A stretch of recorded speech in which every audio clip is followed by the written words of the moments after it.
Hello student, कैसे हैं आप? मुझे पूरी उम्मीद है आप घर पे ही होंगे, सुरक्षित होंगे।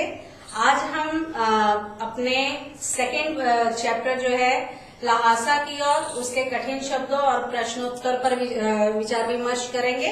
तो आइए सबसे पहले हम अपने कठिन शब्दों की ओर चलते हैं। पहला कठिन शब्द जो है वो है परित्यक्त, मनोवृत्ति, सर्वोच्च, झंडियों, थुप्पा, हस्तलिखित।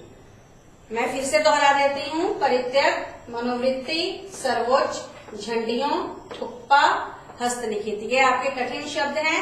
आइए अब हम इस चैप्टर के जो है शब्दार्थ देख लेते हैं। पहला है डांडा। डांडा कहते हैं ऊंची जमीन। दूसरा है गीटे। गीटे है टीले के आकार सा ऊंचा स्थान।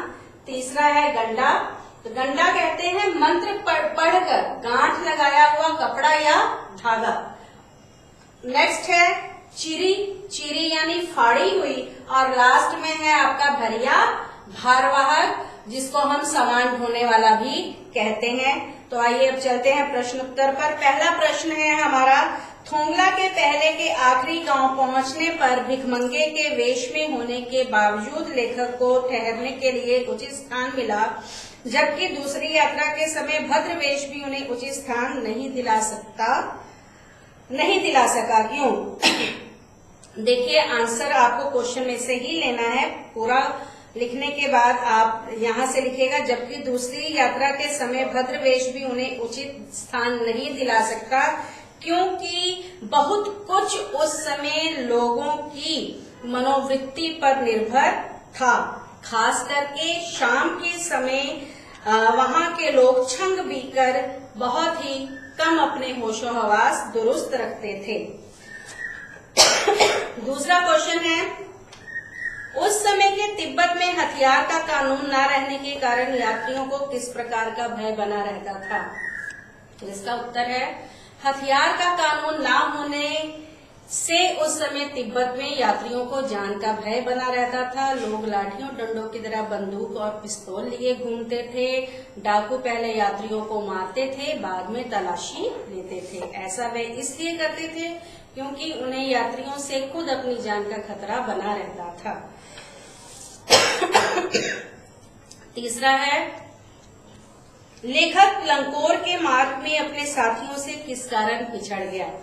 तो इसका उत्तर है, चढ़ाई के कारण उनका घोड़ा थक गया था और धीरे धीरे चलने लगा था, और एक जगह वह अपना मार्ग भटक कर गलत मार्ग पर करीब 1.5 मील चला गया। जब तक वापस सही रास्ते पर आया तब तक वह बहुत पिछड़ गया था। चौथा क्वेश्चन है, लेखक ने शेखर विहार में सुमति को उनके यजमानों के पास जाने से रोका, परंतु दूसरी बार रोकने का प्रयास क्यों नहीं किया?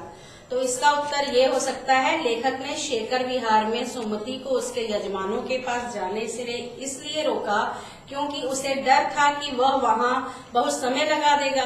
परंतु दूसरी बार लेखक ने इसलिए नहीं रोका क्योंकि लेखक को वहां मंदिर में रखी कंजूर की हस्तलिखित 103 पोथियां अर्थात पुस्तकें मिल गई, जिन्हें पढ़ने में लेखक पूरी तरह से रम गए। नेक्स्ट क्वेश्चन है, अपनी यात्रा के दौरान लेखक को किन कठिनाइयों का सामना करना पड़ा? तो पहली उनकी जो कठिनाई थी कि वापसी के समय उसे रुकने के लिए अच्छा स्थान न मिला। दूसरा, लेखक को अनेक बार डाकुओं का सामना करना पड़ा, भिखारी का वेश धारण करना पड़ा ताकि उन्हें उनके प्राण बच जाए। तीसरा, घोड़े की धीमी चाल के कारण रास्ता भटक जाना पड़ा।